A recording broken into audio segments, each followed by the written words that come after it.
अस्सलामुअलैकुम। हमने स्टार्ट किया यूनिट नंबर 6 और जो हम बुक फॉलो कर रहे हैं वो न्यू बुक है NBF। और जो टॉपिक है हमारे पास सोलर रेडिएशन। यहाँ पे थोड़ा सा मुश्किल लिखा होता है, तो इसको एग्ज़ाम में किस तरह से और शॉर्ट फॉर्म में लिखना है वो आप यहाँ से देख सकते हो।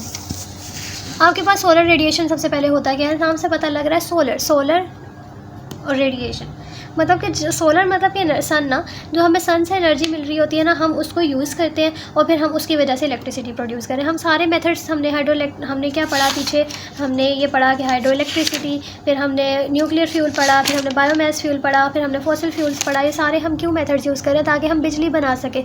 तो अब हम जो मेथड यूज़ करेंगे वो सोलर रेडिएशन, हम इसके ज़रिए भी बिजली बनाते हैं। इसका क्या मतलब होता है कि आप एनर्जी लेते हो सन की लाइट से और फिर आप क्या करते हो, बिजली बनाते हो।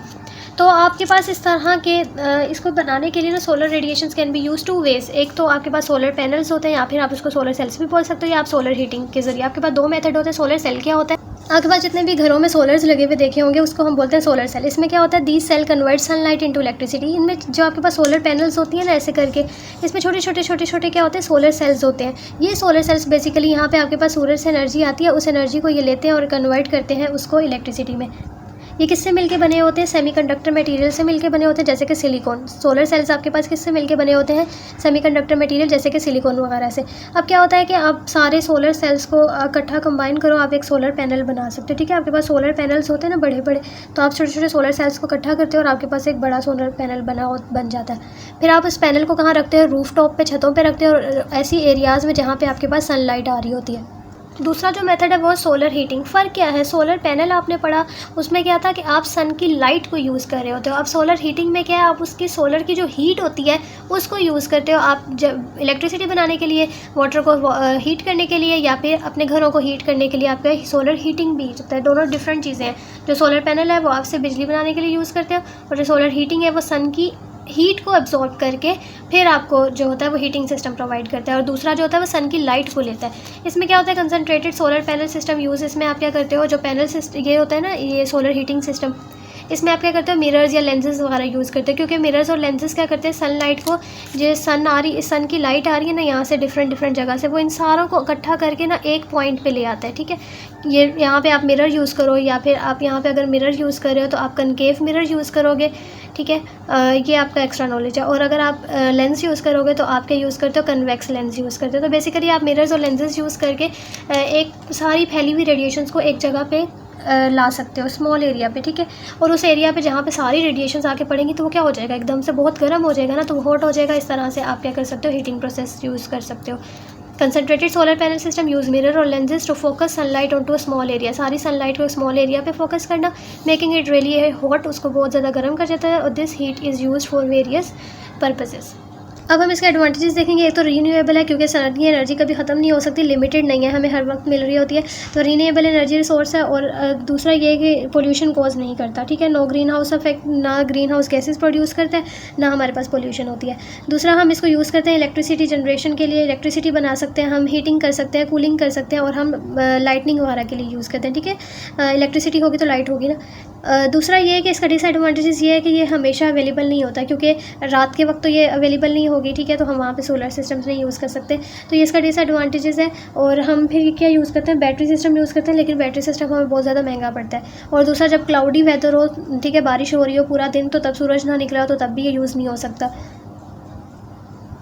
ठीक है, अगला डिसएडवांटेज है कि इसके लिए बहुत ज़्यादा स्पेस चाहिए और ये कॉस्टली होता है, क्योंकि बैटरीज जब आप लगाते हो ना, तो वो क्योंकि रात के वक्त फिर आपको बैटरीज स्टोर करनी पड़ती है, एनर्जी स्टोर करने के लिए बैटरीज यूज़ करते हो, तो वो भी कॉस्टली हो जाता है। और इसकी एफिशिएंसी इतनी ज़्यादा नहीं है, मतलब 15 to 20% एफिशिएंट होता है, बाकी सनलाइट जो होती है 80 to 85% लॉस्ट हो जाती है। नेक्स्ट आता है जियोथर्मल रिसोर्स। जियोथर्मल नेम से पता लग रहा है कि अर्थ के पास एनर्जी कोई होगी। अब हमने दोबारा से बिजली बनानी है, लेकिन हम कौन सी एनर्जी है उसको यूज़ करें। तो अर्थ के नीचे अगर आप देखो, जैसे लावा वगैरह निकलते हैं तो बहुत ज़्यादा एनर्जी हो जाती है, उस वजह से निकलते हैं। तो अर्थ के नीचे भी बहुत ज़्यादा एनर्जी है, उसको हम यूज़ करके जो है वो बिजली बना सकते हैं। जैसे it refers to heat stored. Geothermal का क्या मतलब है, ये ऐसी हीट जो स्टोर्ड हुई है इनसाइड द अर्थ के अंदर। This heat comes from earth's interior surface. ये हीट हमें कहाँ से मिलती है, अर्थ के नीचे वाली सरफेस से, इंटीरियर सरफेस है। It can be use for various purposes, और हम उसको बहुत सारे पर्पसेस के लिए यूज़ कर सकते हैं, जैसे हम बिजली बना सकते हैं। दूसरा ये रीन्यूएबल है कि आपके पास ये ख़त्म नहीं होती, ठीक है। अर्थ के नीचे बहुत ज़्यादा एनर्जी है जो कि ख़त्म नहीं होती।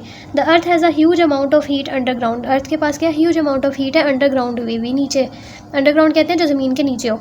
We use a small part of it and it get replace naturally over many years, so we won't run out anything soon, ठीक है। आपको यहाँ तक लिखने की ज़रूरत है सिर्फ कि आप जब आप इसमें से आप कितनी यूज़ कर लोगे, इसका थोड़ा सा हिस्सा यूज़ कर लोगे तो वो आपके पास ख़त्म नहीं होती, ठीक है। तो दोबारा से आपको मिलती रहती है। ऐसी चीज़ नहीं है कि आपने एक दफ़ा यूज़ कर ली तो फिर आपके पास दोबारा बनने में उसको बहुत साल लगेंगे, नहीं। अर्थ के नीचे बहुत ज़्यादा एनर्जी जो है वो स्टोर्ड हुई हुई है।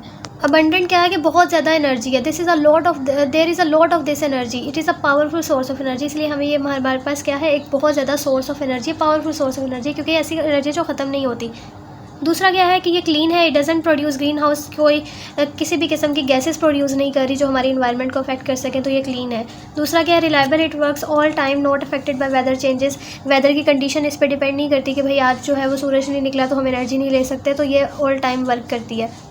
लेकिन लोकेशन मैटर करती है कि हर जगह अवेलेबल नहीं होती, ठीक है। It is not available anywhere, ये वहाँ पे रहती है जहाँ पे लावा एक्टिविटीज़ ज़्यादा होती हैं। जैसे आपके पास यूएस का पार्ट है, उस तरफ ये ज़्यादा एनर्जीज़ होती हैं, तो हमारे पास इतनी एनर्जीज़ पाकिस्तान में जैसे इतनी एनर्जीज़ अवेलेबल नहीं है अंडरग्राउंड वाली एनर्जी।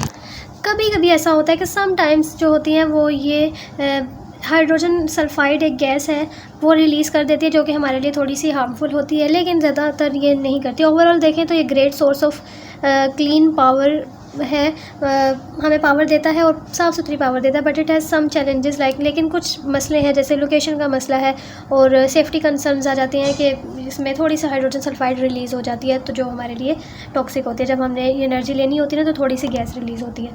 नेक्स्ट लेक्चर में हम करेंगे विंड और वेव्स इन द सी।